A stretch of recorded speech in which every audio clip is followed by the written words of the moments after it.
촛불 시민 여러분 안녕하십니까? 제가 오늘 안녕이라는 표현을 사용을 해도 괜찮은 날이지요? 네, 그동안 얼마나 고생이 많으셨습니까? 무려 19차례, 넉 달 반이고요. 연인원 1600만 명이 이곳에 나왔습니다. 그렇게 해서 겨우 박근혜 한 사람 대통령직에서 파면시켰습니다. 어찌됐든 기쁘시죠? 그런데 그 얘기 여러분 많이 들으셨을 겁니다. 박근혜가 물러난 것은 물러난 것이고 이제 새로 시작했을 뿐이다. 새로운 시작이다. 그동안 이명박 박근혜 정부하에서 쌓였던 온갖 사회적 적폐들을 이제 새롭게 청산해야 될 시기이다. 이런 얘기 많이 들으셨죠? 얼마나 한심합니까? 그동안 엄동설안을 뚫고 엄청나게 많은 인파가 이곳에 쏟아져 나왔는데 앞으로 또 쏟아져 나와야 한다는 얘기 아닙니까? 그렇습니까? 그렇게 되면 안 되죠. 그렇게 되면 안 됩니다. 바로 그렇게 되면 안 되기 때문에 제가 그 팁을 드리기 위해서 이 자리에 나왔습니다. 그 사회적 적폐를 청산하는 첫 번째 출발점은요, 검찰과 언론을 개혁하는 것입니다. 생각을 해보십시오. 지난 넉 달 반 동안 여러분들이 이 자리에 나와서 박근혜 물러가라고 그렇게 외쳐댔습니다. 그 목소리를 언론이 대신해서 냈다라면 여러분들이 추운 겨울에 이 차가운 광장에 나올 이유가 있었겠습니까? 마찬가지입니다.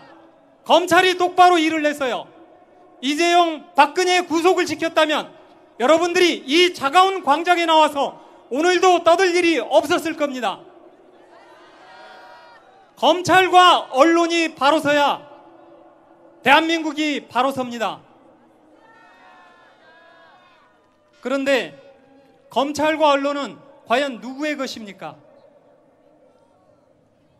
조중동, 재벌 전부 다 개인의 것이라고 칩시다. 하지만 검찰과 공영 언론 누구의 것입니까? 국민의 것입니다. 바로 여러분들이 주인입니다. 그런데 그동안 우리 주인들이요, 주인 역할을 제대로 하지 못했습니다. 검찰의 인사권, 공영 언론사 사장의 인사권을 누구에게 맡겼습니까? 대통령과 일부 정치인들에게 맡겼습니다. 그 결과 어떻게 됐습니까? 말하지 않아도 잘 아시죠? 대통령과 일부 정치인들의 눈치를 보면서 검찰과 언론이 그 비위 맞추기에만 급급했습니다. 인사권을 잘못 맡기는 바람에 검찰과 언론이 자기 주인을 알아보지 못하고 엉뚱한 사람들의 충견 노릇을 한 것입니다. 바로 이 문제를 고치지 않으면요, 앞으로도 사회적 적폐 청산 어렵습니다. 우리가 인정하고 싶건 싶지 않건 간에 이번에 박근혜 게이트 어디에서 출발했습니까? 어찌됐든 언론에서 출발한 거 아닙니까? 그렇죠? 그리고 특검을 통해서 우리가 박근혜 게이트의 진실을 일부나마 밝혀낼 수 있었던 거 아닙니까? 그렇습니다. 검찰과 언론이 바로 서면요, 재벌의 문제, 관료의 문제, 기업의 문제, 노동의 문제, 그 모든 사회적 적폐를 해결할 수 있는 그 출발점이 되는 것입니다.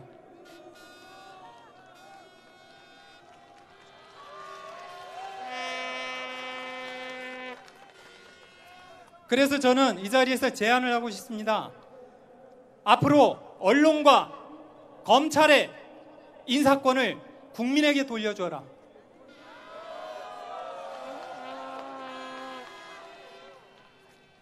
왜 그렇게 못합니까? 대통령도요, 우리 국민들이 뽑습니다. 그런데 검찰총장 왜 국민들이 못 뽑습니까?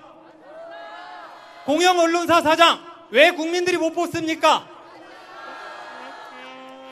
국민들이 그들을 뽑을 때 그들이 국민들의 눈치를 보게 돼 있습니다. 그래야 제대로 돌아갑니다.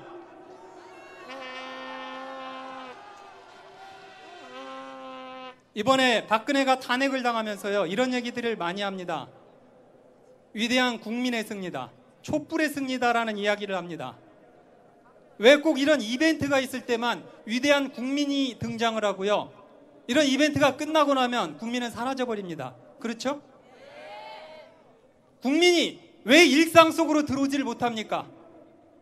우리가 민주주의 제도를 좀 더 확대해서 공영언론사 사장을 뽑든지 검찰총장을 뽑든지 경찰청장을 뽑든지 바로 그런 과정마다 국민들이 아래로부터 감시할 수 있는 제도를 만드는 거, 그럼으로써 국민들이 아래로부터 권력기관을 철저하게 통제할 수 있도록 만드는 거, 바로 이게 제대로 된 민주주의 국가가 나아가는 길이 아니고 무엇입니까?